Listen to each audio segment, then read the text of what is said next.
কেমন আছো বন্ধুরা? বন্ধুরা, আজকে আমরা বেরিয়ে পড়েছি বিহার শরীফের উদ্দেশ্যে। আর বিহার শরীফ না এখানকার একটা স্মার্ট সিটি। তো চলো যাওয়া যাক। আর দেখো পৌঁছেও গেছি আমরা। আর এই যে জায়গাটা দেখছো এটার নাম হলো দেবীসারাই মোড় বা বাইপাস।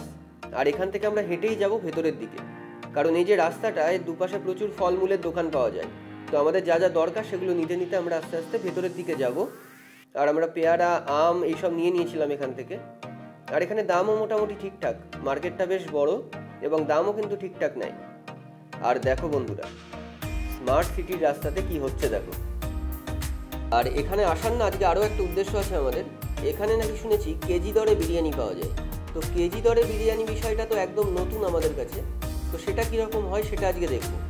কিন্তু তার আগে এখানে খেয়ে নিয়েছিলাম ফুচকা। আর এখানে না ফুচকাতে আলুর সাথে সাথে ঘুগনিও দেওয়া হয়, যেটা খেতে কিন্তু বেশ ভালো লাগে। তারপর আমরা চাও খেয়ে নিয়েছিলাম। তো চা, ফুচকা এসব খেয়ে আমরা এবার যাব বিরিয়ানির দোকানের উদ্দেশ্যে। কিন্তু তার আগে এখানে একজন টিচার এসেছেন যিনি নতুন, তার রুমের জন্য কিছু প্রয়োজনীয় জিনিস দরকার। তো সেগুলো কেনার জন্য আমরা ঢুকে গেছিলাম এই দোকানটায়। দেখো দোকানটা কিন্তু বেশ বড়, দামও ঠিকঠাক এবং মোটামুটি যা যা দরকার হবে স্টেশনারি সমস্ত কিছু পাওয়া যাবে। তো যা যা দরকার সেগুলো কিনে আমরা দেখো চলে এসেছি বিরিয়ানির দোকানে। এই হলো সেই দোকান যেখানে কেজি দরে বিরিয়ানি পাওয়া যায়। এখানে 500 গ্রাম বিরিয়ানি নেয় 110 টাকা। 500 গ্রাম 110 টাকা। তো চলো দেখা যাক কীরকম বিরিয়ানি। এটা হলো হায়দ্রাবাদি স্টাইলে বিরিয়ানি, কোনো আলু থাকবে না, ডিমও থাকবে না, শুধু চিকেন আর বিরিয়ানি রাইস।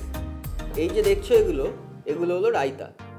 আর এখানে ইন্টারেস্টিং বিষয় এটা হলো যে তুমি যদি বলো যে আমি 500 গ্রাম নেব কিন্তু আমাকে চিকেনের পিস বেশি দিন, রাইস কম চাই, তাহলে ওরা সেরকমভাবেই দেবে।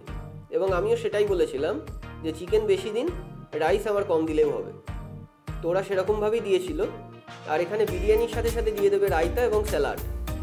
আর এখানে বিরিয়ানিটা হলো হায়দ্রাবাদি স্টাইলে, আলু এবং ডিম থাকবে না। তো চলো দেখা যাক কেমন হয় টেস্ট। আমরা ঘরে নিয়ে চলে আসবো, ঘরে এসে টেস্ট করে দেখবো যে কেমন হয় খেতে। তো আমরা এখন ফিরছি। তো আমরা দেখো পৌঁছে গেছি। আর এখানে দেখো 4 থেকে 5 পিস চিকেন আছে। আর তার সাথে সাথে আছে রায়তা আর স্যালাড। স্যালাড হিসাবে আছে পেঁয়াজ আর লেবু। আর দেখো এটা হলো হায়দ্রাবাদি স্টাইলে, সেই জন্য এখানে কোনো আলু নেই। কিন্তু আমার না বেঙ্গলি স্টাইলের বিরিয়ানি যেখানে আলু থাকবে সেটা বেস্ট লাগে। মানে আলু ছাড়া বিরিয়ানিটা আমার ঠিক ভালো লাগে না। আমাকে চিকেন মাটন না দিলেও হবে, কিন্তু আলুটা আমার চাই। তো যেহেতু এখানে আলু নেই তার জন্য যে খুব একটা ভালো লেগেছে তা না, কিন্তু মোটামুটি। আর বাঙালি স্টাইলে মানে আমাদের কলকাতা স্টাইলের থেকে কিন্তু এটা একদম আলাদা, একদমই আলাদা এটা কলকাতা স্টাইলের থেকে, কিন্তু তাও মোটামুটি। আর কোয়ান্টিটি রাইসের মোটামুটি ঠিকই। আর তোমাদের যাদের রাইসের কোয়ান্টিটি বেশি দরকার তারা সেটা বললেই হবে। তো কেমন লাগলো ভিডিওটা অবশ্যই জানিও। আর ভালো লাগলে লাইক, শেয়ার আর সাবস্ক্রাইব করে দিও। তাহলে দেখা হচ্ছে পরের ভিডিও।